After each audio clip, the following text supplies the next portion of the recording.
I did it. I bought a car this weekend. I negotiated with someone who negotiates with people all day long and ended up with a car. The car even runs. It is a used car. It is a 2020. It has 9,000 miles on it. I don't know how many kilometers that is. This showed primarily its audiences in the United States. And as I was sitting there negotiating the deal with the person, and he would sort of give me a look like, well, that's a good point. I thought to myself, this is a person, and he'd been in the business for 30 years. This is a person whose job it is to have a conversation with someone who has no idea what they're talking about at any given time, because he's negotiated thousands of car deals and the average person has negotiated 4 or 5. And then I realized that when I got home, I probably got the short end of the stick, but Mrs. Planner was happy nonetheless. Welcome to the Pete the Planner Show, everybody. Hi, Kristen. Hi, Dame. Hello. Good day. So, yeah, I feel pretty good about the 9,000 miles on a 2020. Right?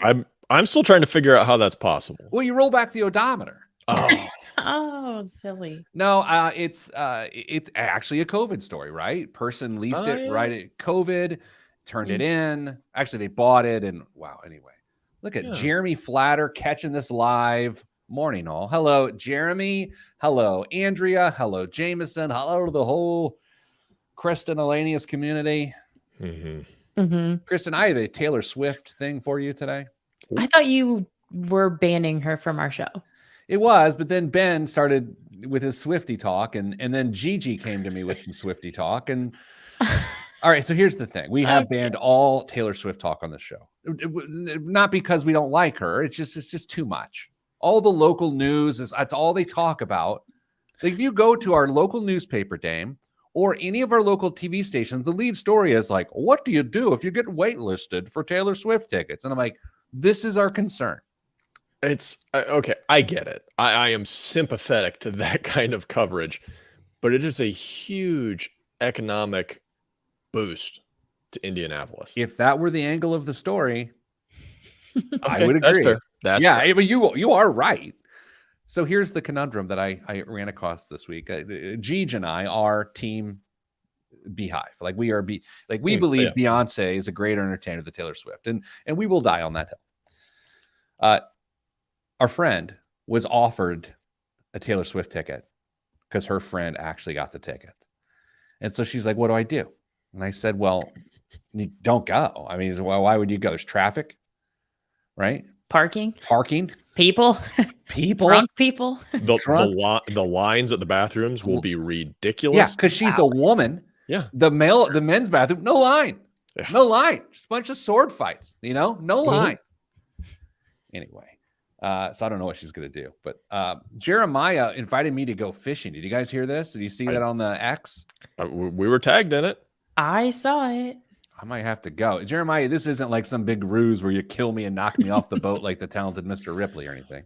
I mean, it's interesting that one of us was invited, but he tagged all 3. Yeah, that's true. It felt like an unvite for you guys. Hello, Jason. Chuck Knoll. Wasn't he the coach of the Steelers? Yeah. Morning, Coach. From Beyond. Yeah. Kristen, any concerts this week? No, I'm on a little bit of a hiatus. I just got back from the beach. I was in French Lick. I'm ready to just like chill out for a Wait, you went to the beach and French Lick recently? Yeah, I went to French Lick like 2 weeks ago, and then last weekend I went to Myrtle Beach. How was Myrtle Beach? Oh, jeez. No, it was fine. It was fine. The sun was great. It was a really cheap vacation, like cheap weekend getaway. I do think that I am maybe not quite the intended vacationer at Myrtle Beach, maybe. Oh, well, without losing the audience, can you maybe explain what the audience might be? Well, I just think that someone told me that they think it's very like PCB vibes, like more like college town, spring break. What's and PCB? Panama City. Panama City Beach. Oh, sorry. But it's just like the vibe is a little more spring break, and I'm not in college anymore. That's That's good. That's good. Dame, you doing well? What's happening with you? Not a whole lot. Kids went back to school this week, so I have an odd amount of silence in my house throughout the day, which is Nice. not all that bad. Young Theodore it was a conditioning test last night for soccer for the season. He had to run a mile in 8 minutes. He trained all summer long, like legitimately. Mhm. Ran a 6:11. Nice. I know. Nice. Strong. Yeah, Mrs. Planner's very excited that she may have a runner on her hands. We have not talked about the show this week. Guys, what are we doing? Well, Kristen and I discussed that we have ideas for weeks at this point. So we just have to decide, do we want to work in some of the listener emails? Do we want to go all ideas that we came up with? Do we want a bit of both? Let's do the HOA thing. I think is interesting. You know, both sides of it, HOA/homeowner/ Oh, auto no. insurance? No. Sorry. No, homeowners insurance and Yes. auto insurance. Let's talk about that. I think that's oddly, of all the things that are uninteresting, that is interesting. Mm-hmm. Okay. But you know what I'm saying? Like, it's an uninteresting topic, but it's actually a very interesting segment. Yeah. I want to do the rate of return thing just because it is just, the whole show could be me doing hypothetical rates of return, and it would be an appealing show. Yes. Agreed. Dame, what was your idea from last week that we didn't use that was good? We just ran out of time. Nobody knows. I don't know. Common idea for retirement due for a makeover. Was it that one? No, that was Monday. I put that in. This is exciting, riveting content. Let's do that podcast email. listeners. Let's do that email that came in. The big one, from. Oh yeah, the big one. Okay. By the way, shout out to Kristen once again for her master's degree. Matt wanted to big flex on that. Thank you. Big Rick Swink makes his way in, trying to claim that domestic beer I've promised him. And Jeremiah says that we're all invited on the boat. There's just it's just 4 is a lot of people on a boat. That's fine. We know Okay. the hierarchy there. It's fine. No, it's fine. And would it be amazing if I had to hurry through the show so I could go be somewhere with Jeremiah? Wouldn't that be funny? Yeah. What a twist. All Didn't right. see that one coming. Let's start with the column, I think, actually, because there's some meat on that bone. I always feel like the first segment of the show has to be meaty because it's on the radio, and it's like, oh, well, what are we listening to? And then it's like, I like cheese, and it's like, I'm going to turn the radio, Pete, there's been people that have listened to us for years that still don't know what they're listening to. That's fair. And I would also note we are back on LinkedIn again this week. Okay. Excellent. All right. Good to know. So polish up your resumes, everybody. Okay, here we go. That has an unintended meaning, doesn't it? Yeah. Well, I and was like, if that's- somebody little- saw us on LinkedIn, they're not hiring us. So polishing up the resume. is Maybe. not- Yeah, Maybe maybe someone will they come in are. and swoop in and be like, I need a guy in that sort of shirt to be in my company. True. Valid. What's wrong with a shirt? I love your shirt. I'm golfing this afternoon with some people from work, and I haven't golfed in like 5 years. So I'm wearing shorts to the office, and it is the talk of the office. It feels like I might get a note. I'm showing my legs to the audience. Right? That is Is that a impressive. bad this shot? This is on LinkedIn, Pete. Oh, God, I forgot this is on LinkedIn. Dang it. That was big Facebook just content right said. there. What? You just said we're streaming on LinkedIn. I Here's know, my but leg. like, come on, this stinks. Okay, And let's I'm keep wearing going. the shirt in support of Pete playing golf. He not played in years, and just in case they needed a 4th for their round today. Bummer. I just exposed myself on LinkedIn. I know, not even a little bit. That was a lot. Well, in 3, 2, 1. This week on the Pete the Planner Show, we answer your money questions. Here's how the show works. You email us, Ask Pete. It's one word. It's one word. Ask Pete at PeteThePlanner.com. That's Ask Pete at PeteThePlanner.com. And here's what will happen. We'll answer your question. Joining me, as always, are my co-hosts. One, his name's Kristen. Her last name begins with an A. We call her Kristen A. That's what everyone calls her. Kristen, hello. Hello. And Damian D. Good day. I don't know what's happening Just here. move on. Okay. So in my Indianapolis Business Journal column this week, someone asked a question. It was a young 28-year-old man, a yonker, if you will. And he wanted to know, Kristen, what's the look? Nothing. Go ahead, please. Okay. We wanted to know what rate of return he should illustrate when he projects his retirement balances and those sorts of things. And Dame, this is my Shangri-La, baby. I love this topic. If you've ever wanted to see somebody just get a giant smile on their face staring at a spreadsheet, this is your opportunity. If we could have a Love it. webcam open when Pete is scrolling through this, it would be nonstop entertainment for everybody else.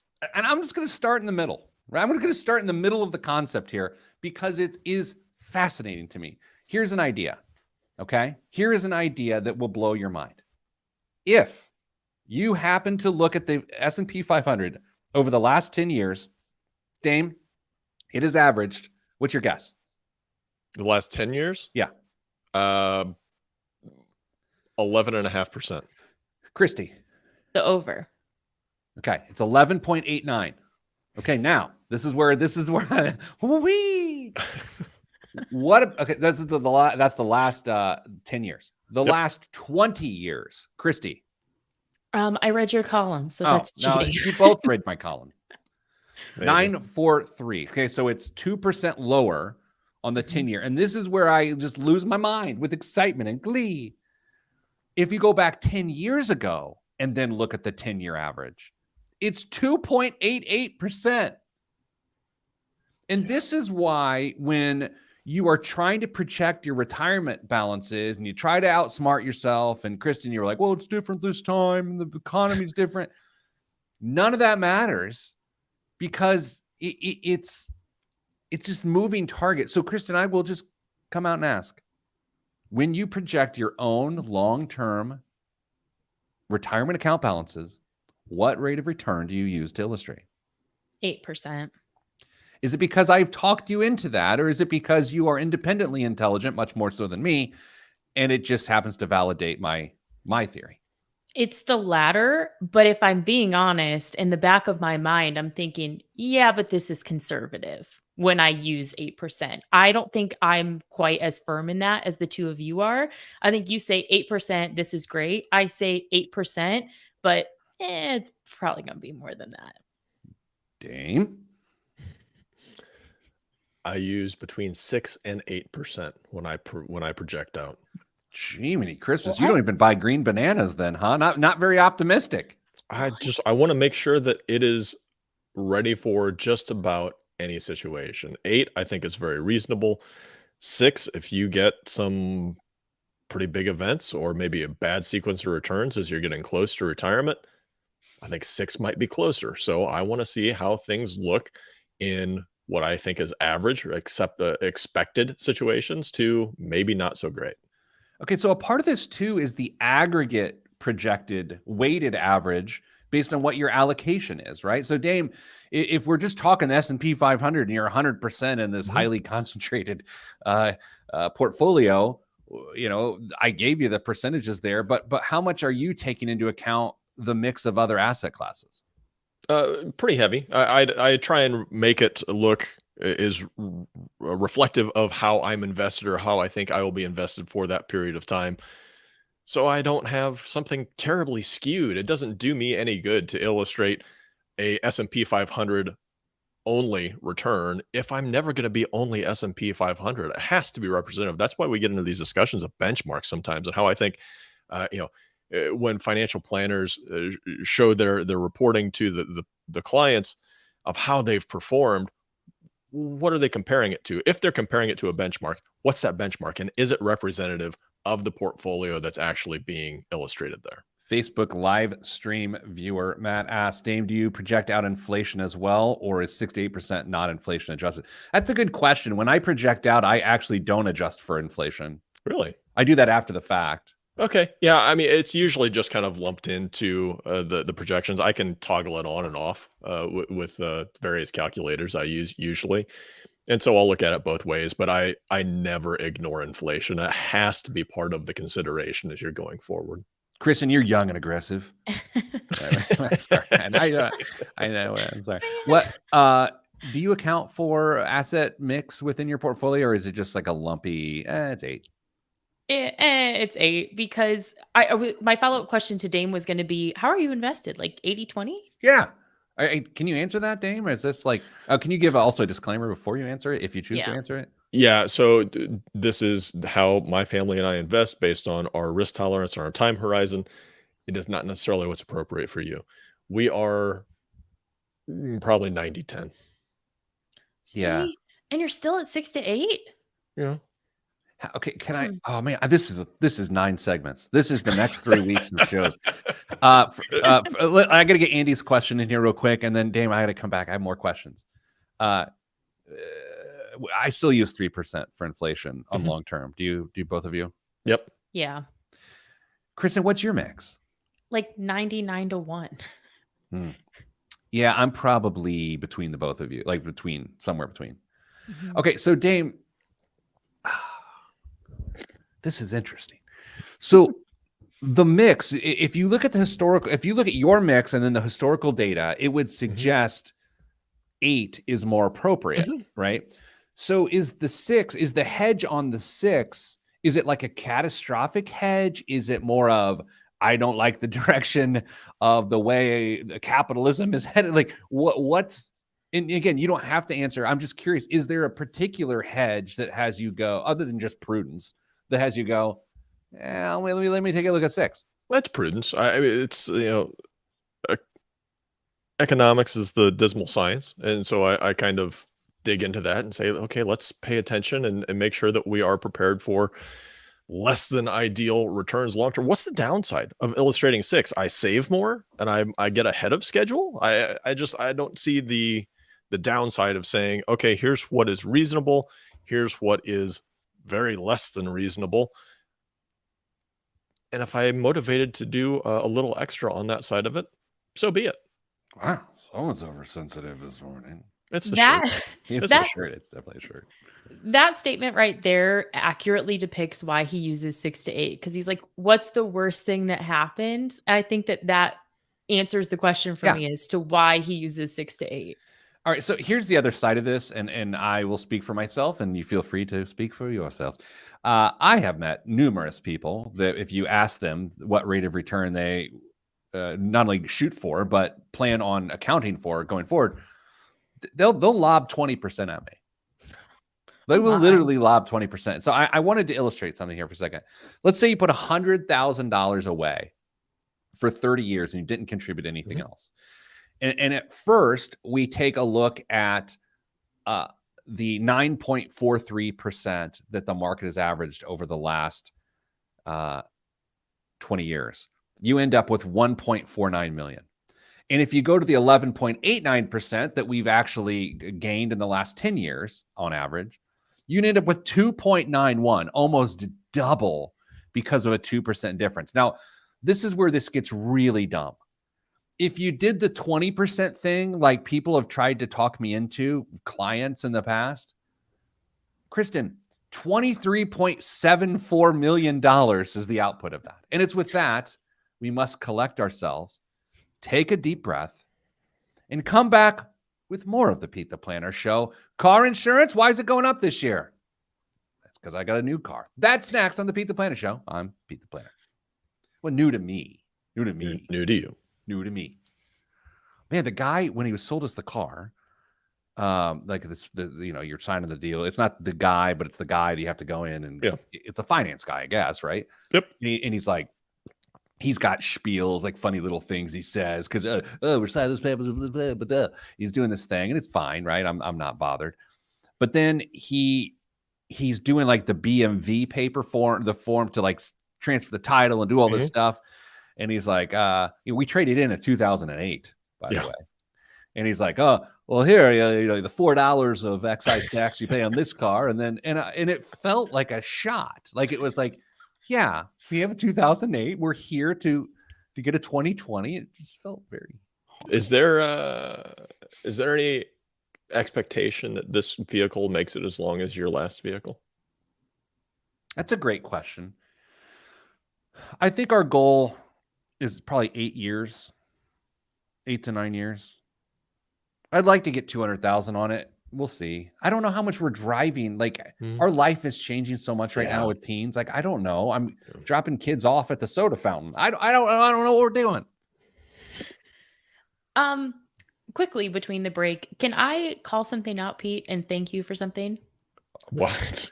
Hold on. He doesn't get this very often. Everybody pay attention. I will Well- take. Yes, please go ahead. Well, last week someone wrote us a really nice email and you read it, or maybe the week before, who knows about time. And we were just talking about how it's so nice to say, like, when you appreciate something. And I would just like to call out in the email that we just referenced in the segment at the very end, you referenced a financial advisor and you used her. And I would just like to say that I noticed that and I really appreciated that. Well, thank you for noticing. When I write my columns and I reference financial advisors, Mhm. I have made the choice over the last 5 years or so.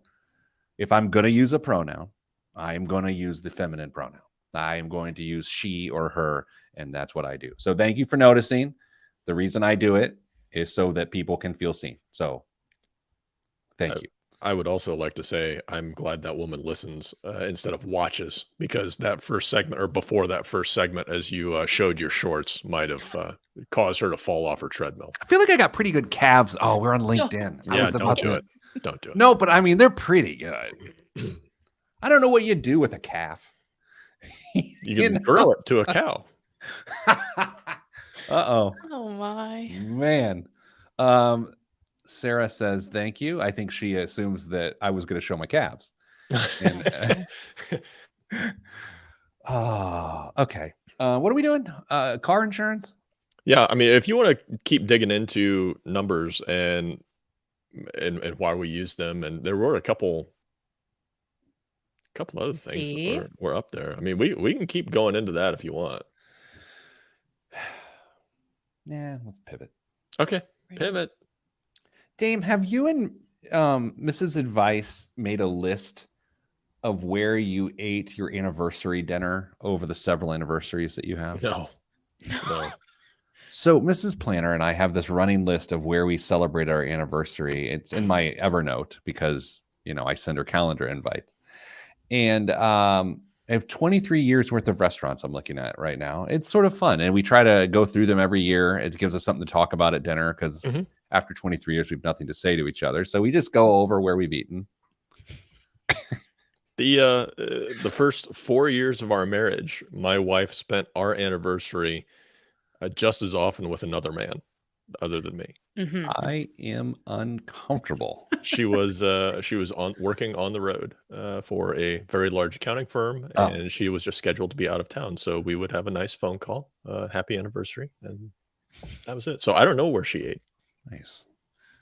Dame would jump on Tinder and go get some hot dogs. It's just like, No. no, it's that inappropriate. Yes. I'm sorry. I'm We're on sorry. LinkedIn. You guys, Mike, I did a different caffeine move this morning, Oh no. and it feels like it hit. Good. Good. I don't know what's going to happen on the golf course. I'm going to have golf jokes. You're gonna crash. Do you okay?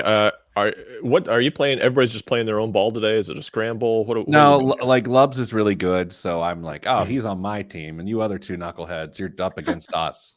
I was gonna say, what's the chances you break 100 today?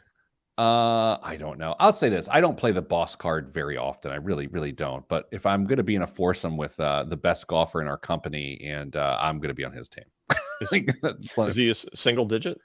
I think he's a scratch golfer. Yeah. Really? Yeah. Wow. Okay. That's all I've heard about. I get to watch him in action today. No pressure. Should we call Doug real quick on the air? And because Bitcoin is approaching $30,000. Should we tease him a little bit, or is he? We will get fined if Doug comes on the show. Oh, you think he will start getting saucy? Well, he'll Okay. make investment recommendations. Oh, yes. I thought you were going to say he was going to say bad words. Oh no. No. I'm more likely to do. Okay, let's do this. A show in 3, 2, 1. Back on the Pete the Planner show. Kristen, we're going to talk about homeowners insurance and auto insurance. There's this expectation that Dame shared with us that premiums are going to be going higher here soon. Did you know this before Dame shed that sort of light? I had read here and there about expecting increases in premiums. Admittedly, I thought that this would be more for areas that have had more frequent like natural disasters, so like coastal, or maybe you live like out west. I didn't didn't fully expect it to hit me here in Indiana, where I feel like weather isn't that inclement, but it did. Before we go much further, can we just acknowledge and just send thoughts and prayers to the people of Maui? Like, I just like, what a nightmarish, awful scenario. So I don't want to go too deep into it because I just don't know anything other than to say, yeah, I hope everyone's okay and they can rebuild there. But Dame, is Kristen right? Is this natural disaster driven, these increases in auto and home insurance? Some of them, yeah, absolutely. But if we think about what's happened over the last 3 years, homes really expensive to build right now. Cars, hard to get your hands on some of them, and if you've got one that needs replaced directly, it may be really, really expensive to get one of those. So whether it's repairing cars that are in accidents, replacing cars that are in accidents, rebuilding homes from scratch, uh, it is just getting more and more expensive for insurance companies to operate profitably. And I'm not out here playing a violin for those situations, but they've got to keep the lights on for their customers and their employees, and that means we're going to have to pay a little bit more. Yeah, Christian, it is weird the way Dame sort of set that up appropriately. It's weird to think there's another side to this, and it's the desire and honest need for an insurance company to actually stay in business, right? Because on some level, and of course, the lack of specifics make this for a terrible show. I read an article recently somewhere at some point about a company in some state that pulled out completely, and then the state insurance department's like, "Whoa, whoa, whoa! You can't do that." But sometimes we don't consider that they've got business decisions too. Yeah, and I feel like I saw the same article, and that's not helpful because I don't have any additional context. But yeah, you're exactly right. There's another side to this. There's that profitability side. And I think when I know that I'm guilty of this, and hopefully no one who knows me in real life is watching this because I'm about to throw some people under the bus. Well, can you I hold think on a when second? I want to just spotlight your video then on the live I stream. knew Go it. ahead. no, no, ahead. no, please No, no. go ahead. Well, I would just say that so here recently there was a hailstorm and a lot of people that I know made claims like on their homeowners insurance and it was like, "Oh, we're getting a new roof. Oh, we're getting new siding." And I'm like, "That's great. I'm happy for you, but then we can't turn around and be upset when premiums might increase next year." Dropping knowledge. Dame, that is true. The glee that someone has when they're like, "We had lima bean sized hail and Mhm. now we get a new roof." That's part of It's the issue. yeah. I mean, people look at it. It's like, oh, I get a new roof, and I have to pay a fraction of what a new roof was going to cost anyway, and it's my chance to push that expense out another however many years. Great, it's fantastic. I'm glad it's working out for you. But when you get that rate increase, like Kristen said, don't come crying to us. You can go shop at somewhere else, or maybe try and make sure that you're getting all the discounts that you're should be getting through your insurance carrier. But there are going to be consequences for making a claim, especially a claim of that size. I had the same thing. I had a roof replaced on my house and my barn a few years ago, Oh, I love barn stories. and it was not cheap. And with the insurance company I was with at the time, zero out of pocket. It was just go replace it. It was fantastic because I'll tell you how much it was off the air, but it was a lot. Why won't you tell us on the air? Don't tell us on the air. I don't want to guilt you. Okay. Kristen, you did bring up the point of, hey, if you do this, you actually are sticking it to yourself. But you're telling me you've never felt like really justified and motivated to file a claim because you've paid for insurance for years and years and years and years? I haven't paid for insurance for years and years and years and years. So Wait, are you suggesting you're not a 45-year-old man? You guys, I'd really have to think about it. I don't think that I've filed an insurance claim. Okay. Auto or Can you I mean, knock on some wood or something? Knock, knock. Well, I Okay. don't drive really, so it's true. Okay. That's So true. you've never filed a claim at all. I have not, no. Dame, let me tell you about the first claim that I ever filed. I was a freshman in college, home for the holidays, maybe the summer. My red Pontiac Grand Am sat on Tanzel Court in Claremont, Indiana. as I rest my head, the head hair on the pillow in my room. Overnight, activity took place, and when I awoke the next morning and walked to my car, all of the glass from my windows were broken out. My portfolio of CDs was stolen, along with my wallet and a bowling trophy. Okay, I made that last part up, but it just seemed like it fit. Yeah, so then I had to file an insurance claim. I had checks in my wallet, and someone wrote 3 checks for pizzas the next week at different pizza places. Anyway, thank goodness for insurance, because that pie was on State Farm. You know what I mean? Was the CD case the giant one that had Yes. 4? And Yep. yeah. All my CDs. I'm talking amazing compact discs. Kristen, did you ever own CDs? Or are you too young? I did own CDs. I'm not that young. Did you ever own a cassette tape? Yes. My first car had a cassette player in it, actually. Wow. Mhm. Did you ever own a laser disc? I know. Okay. No. Dame, I've filed numerous claims over the years. Nothing egregious, but a lot. But I've been an adult for a long time. I assume you filed a bunch of claims. Oh yeah, yeah. There have been numerous claims on both sides, auto and homeowners at this point. So yeah, I'm old pro at this. I know we're complaining about these P&C coverage. I will say, though, the difference between being with a really good company and an average or below company,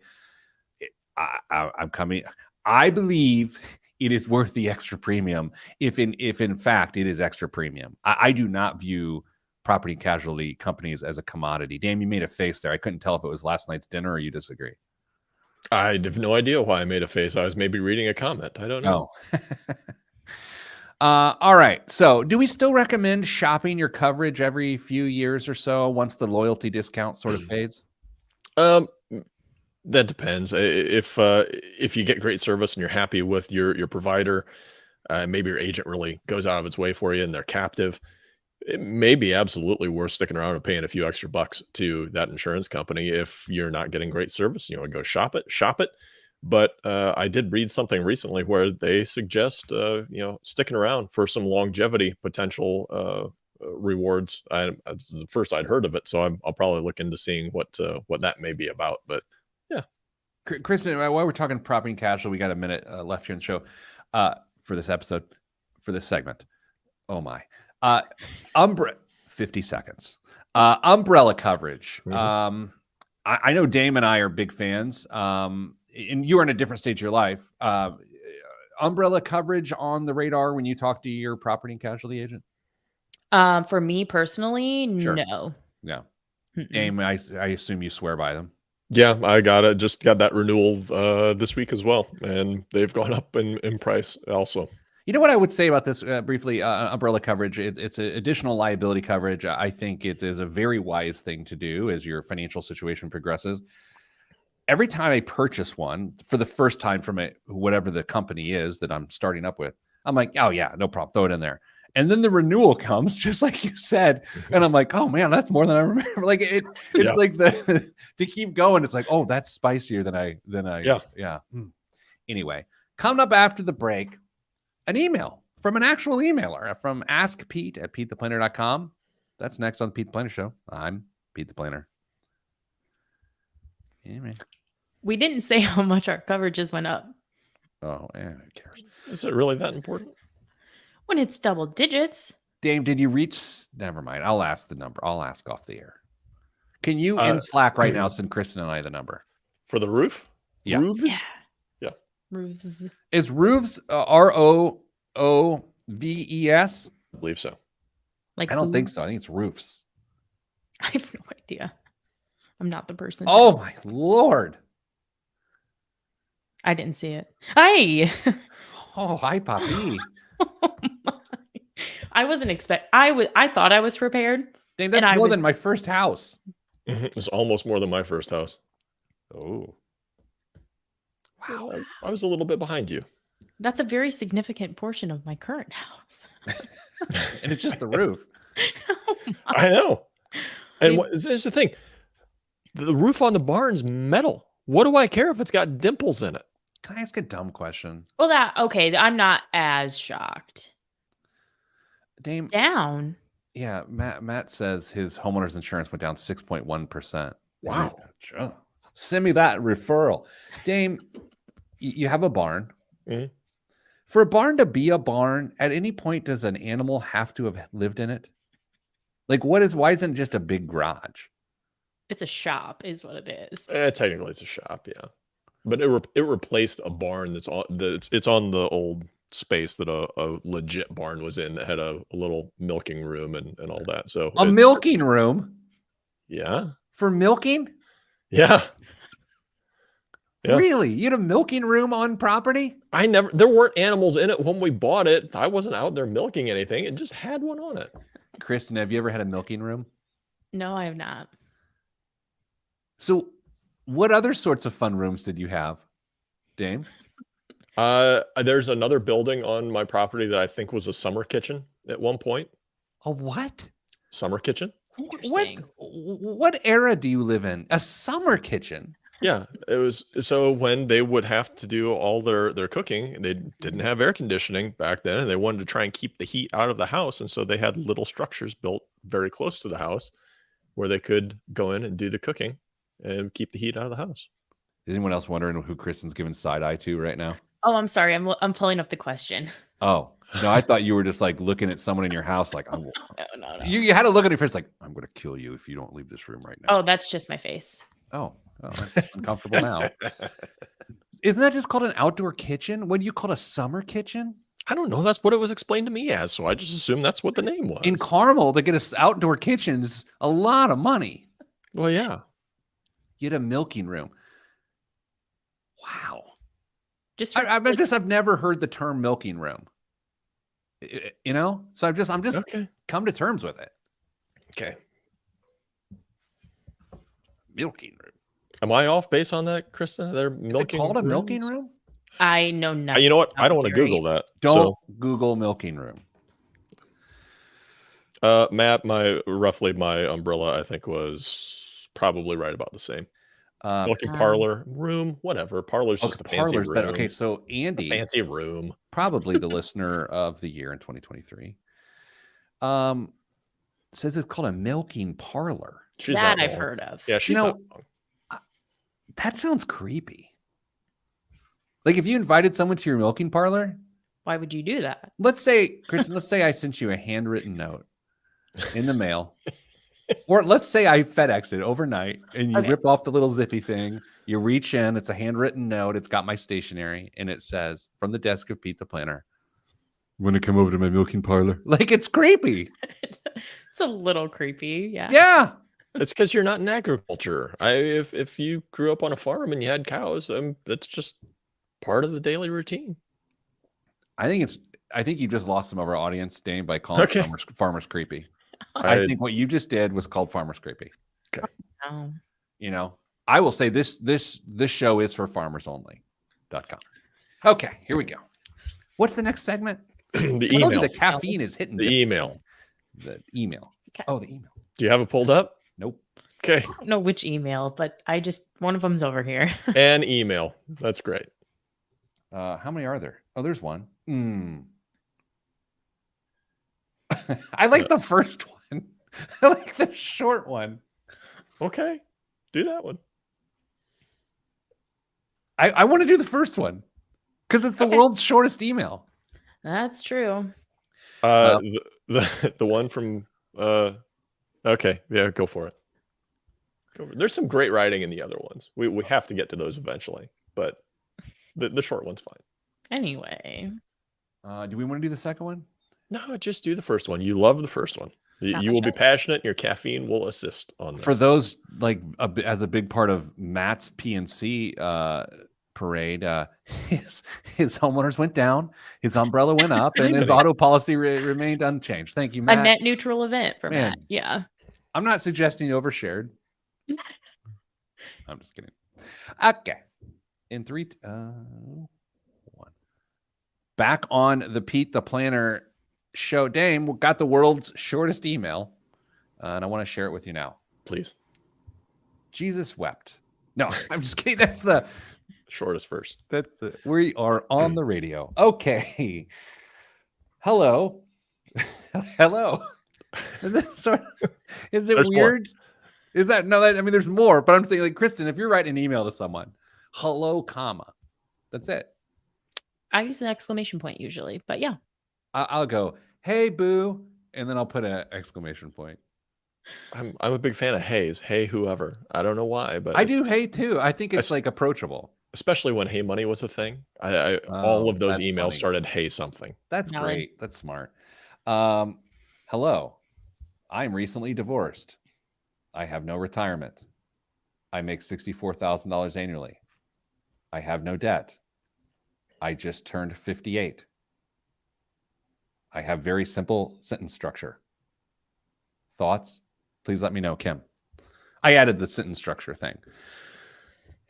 Okay, so let's go through the email again. Divorced, Yep. no retirement, Mhm. Yep. 64 grand a year. Yep. Okay. Divorce. No debt. Just turned 58. Okay. I have lots of thoughts. Same. First, let's begin with if the person she got divorced from does not remarry, and she does not remarry, and I don't want to assume, but in the event that her ex, or Kim is also sort of an androgynous Yep. name, so Kim could be a man or a woman. Yep. The Mhm. spouse made more money, then you could actually claim the spousal Social Security benefit, right, Dame? Yeah, you would be eligible, assuming you meet the qualifications, which is you married at least 2 years. Is that right, Kristen? I think to be eligible for spousal. Yes, Security? but I'm behind in our group book, so I could be wrong about that. There are some stipulations to be able to claim Mhm. spousal Social Security.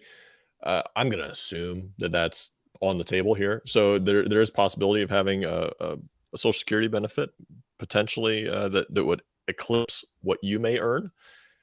And that's, I mean, how long have they been? Has Kim been working? There's just so many different things here. The thing that if there's something to be most excited about, it's the no debt. Mhm. Yeah, I look at this, and if I tried to break it down to the simplest level, I say to myself, she makes $64,000 now. What of that does she actually live on? Like, what is her dependency on that? Then I say, at retirement age, whenever she chooses to take Social Security for that matter, whether she takes that spousal amount or her own or his own, again, Kim, I know. Yeah. I don't know.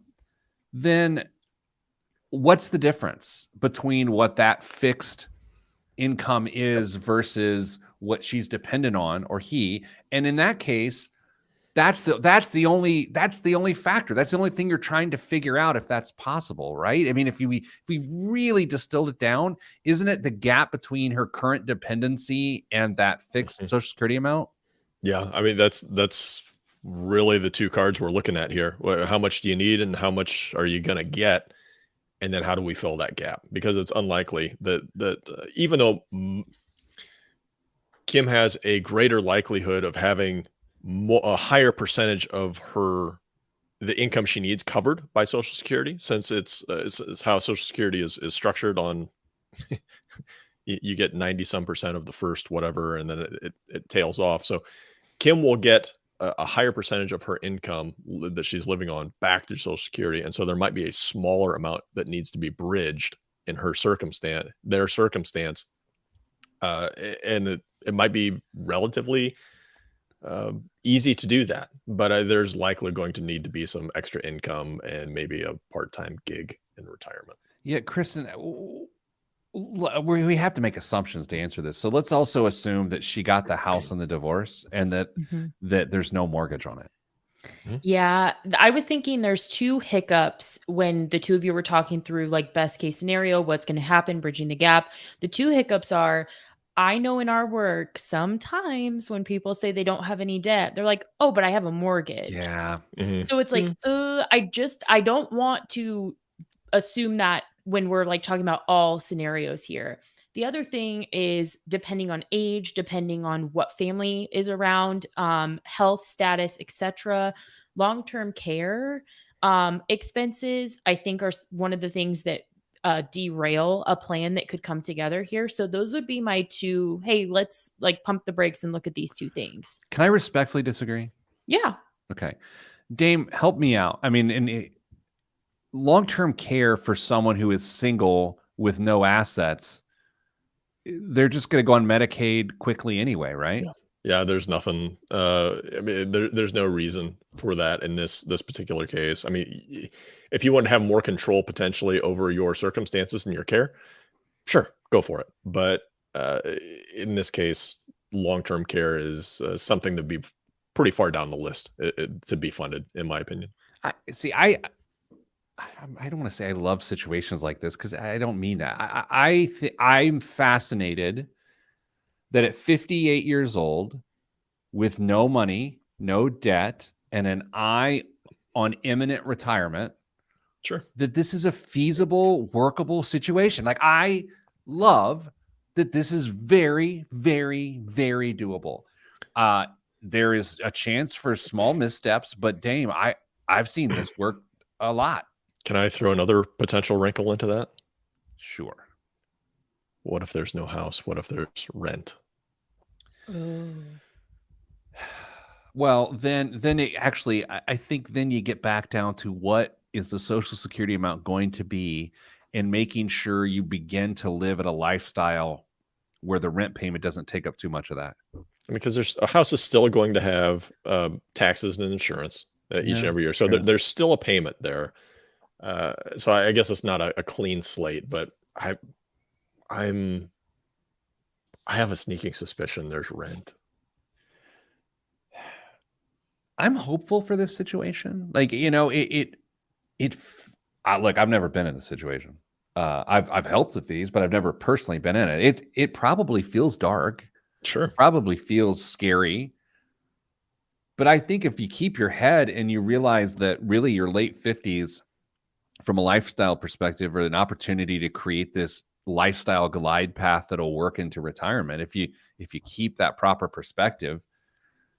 But I guess coming off of a divorce in this situation, again, probably a lot of emotions going on, and probably coming to terms with what her new finances might look like. And that period of time probably takes some time. Kristen, I Yeah. got to assume that period of time would take some time. Yeah, I think that's fair. And as a result of that, maybe in conjunction with that, rather, I think this emailer should prepare to work maybe a little bit longer. I think that that's part of this equation too, is you might feel like people around you, people that have been part of your life, are really preparing to enter retirement, especially if this is a recent divorce. And then it might be best now to come to terms with, hey, I might need to work a little bit longer than those around me, and that's okay. Can I say that might be the best point made on this show this year?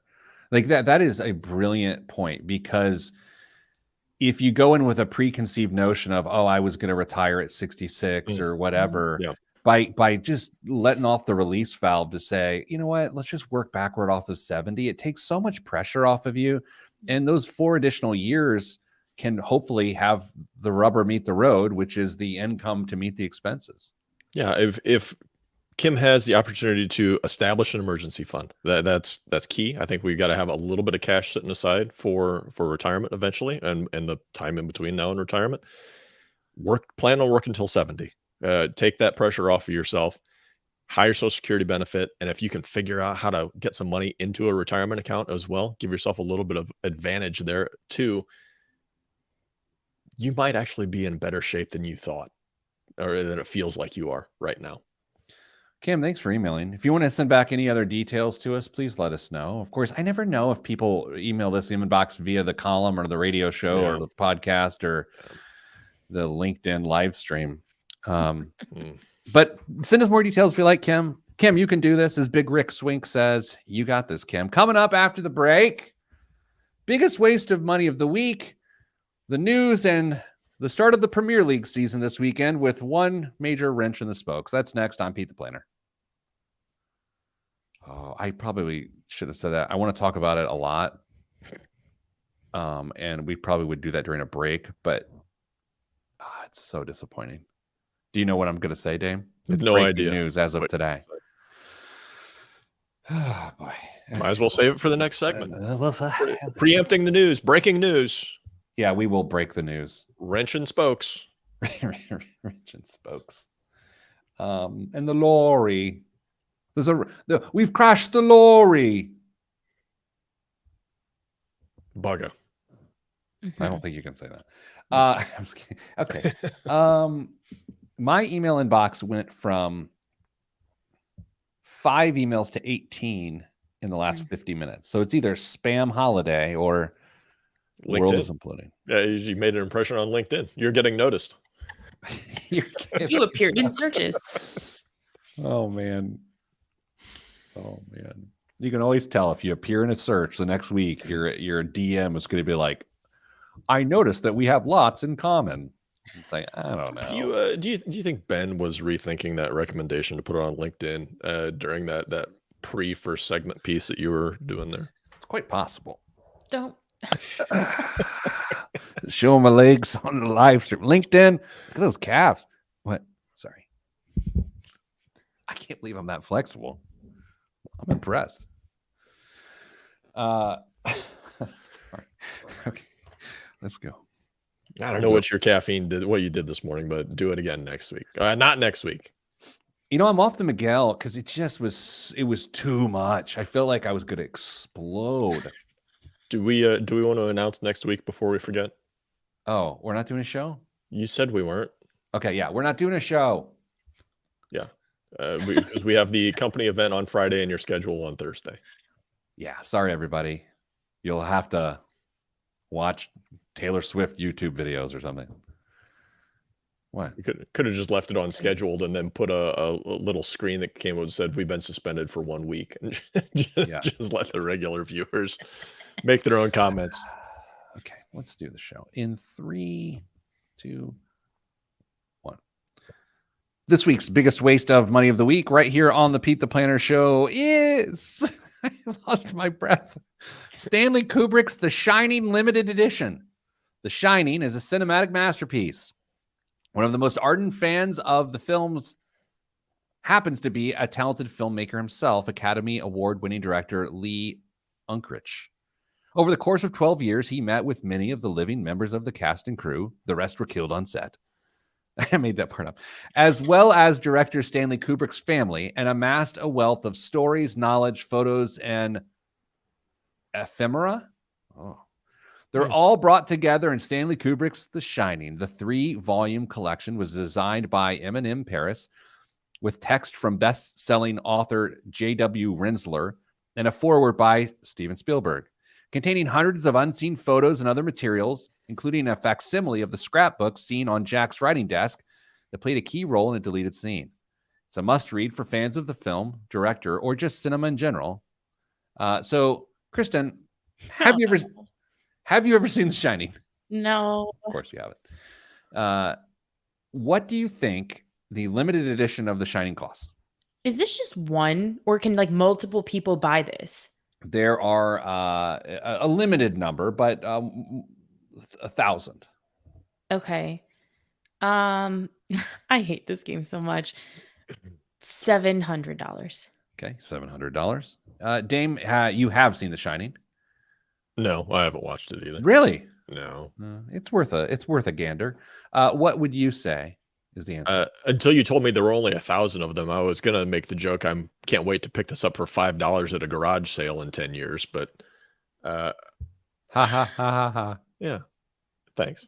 No. It's actually would have been true. Yeah. These are the things that end up in half-price books. Yes. You know what I'm saying? Yeah, Totally. Whatever it is, it's too much, and I'll say $250. Wow, Kristen wins.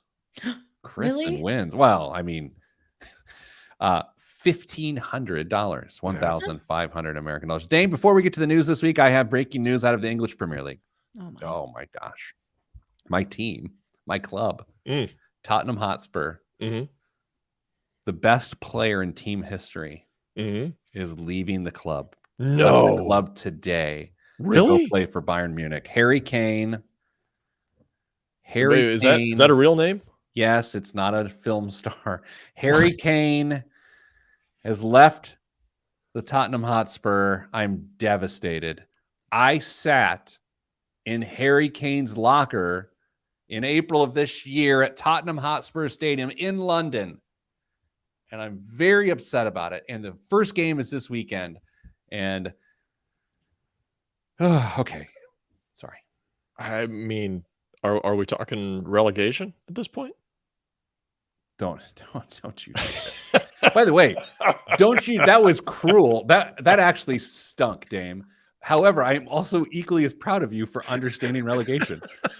So it's with that. What is in the news this week? As Americans increasingly lean on credit to make ends meet, new reports show signs of potential problems ahead. Total credit card debt surpassed $1 trillion for the first time ever, the New York Federal Reserve reported Tuesday. Credit card balances are up almost 20% from a year ago, according to a separate quarterly credit industry insight report from TransUnion. The average balance per consumer rose to, guessing game time, kids. Kristen, what is the average balance per customer? That's tough because it's by line of credit, isn't it? I don't know. I didn't look into the fine details. Of course not. We'll call it 6,500. Pete. I'm taking the over. I'm going to go $17,000. Ooh, 5947, $5,947, the highest in 10 years. Not only are balances higher, but more cardholders are also carrying debt from month to month, according to another bank rate report. Of those carrying card balances, 60% have been in debt for at least a year. Kristen, student loan payments are picking up very soon. I don't think credit card balances are going to go down. What's your opinion? Yeah, I don't think so either. But then I also think back to the first segment that we talked about how like the S&P is returning more than it ever has. And I haven't looked at an article like this, or I haven't seen one that compares our collective almost like net worth.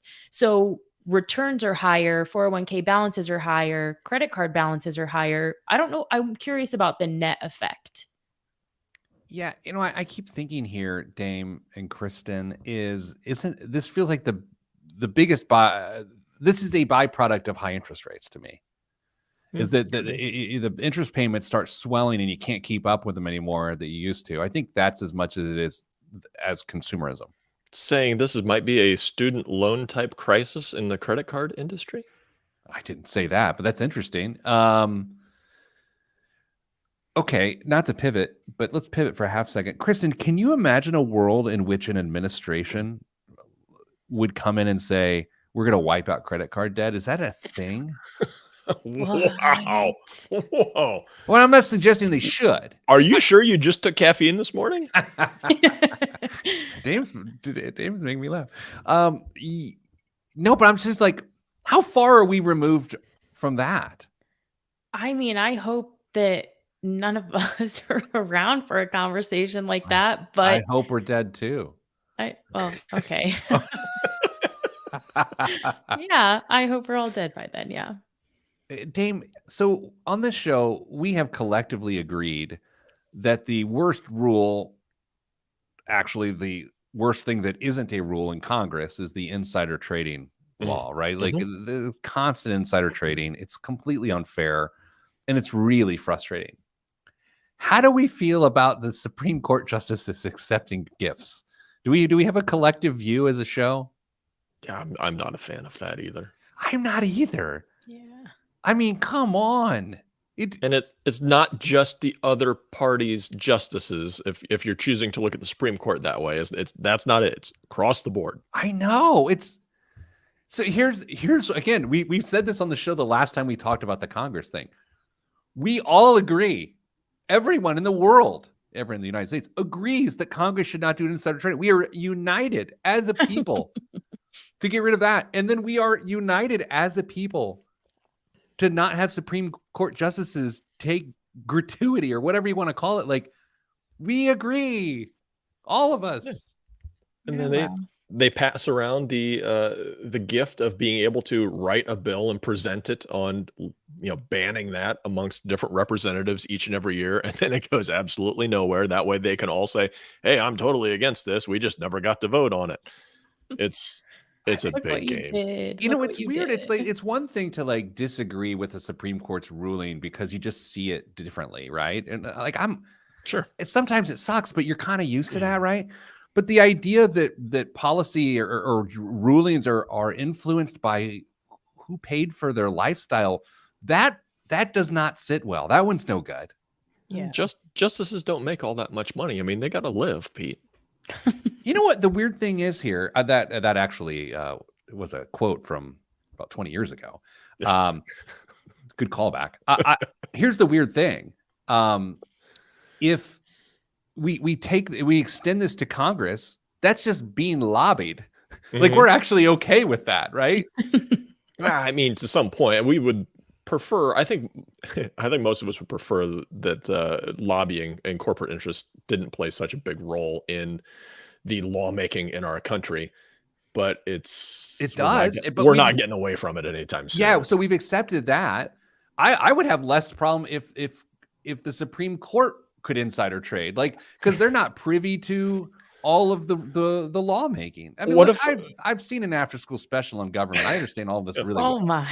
What if the justices just came out with logos on their robes from now on of like That's what who I'm they're talking about. Yeah, And they're there we all go. like Sponsored by. Barstool Casino. There you go. Yeah. Nice. I think we've done enough here today. I'm gonna go play some golf. What am I doing?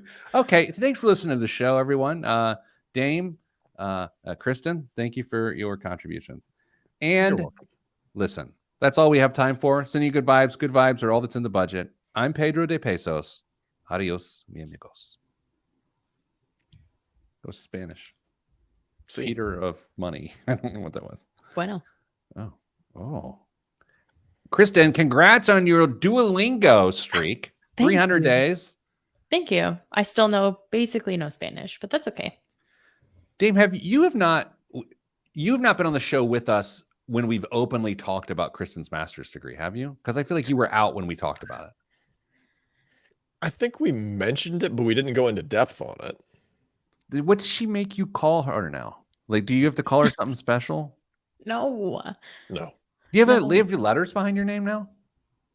I mean, I guess technically I could, Can but you change your Slack name? Put with there? it like comma MS. No. No. I will not be doing that. I had an uncomfortable moment this week.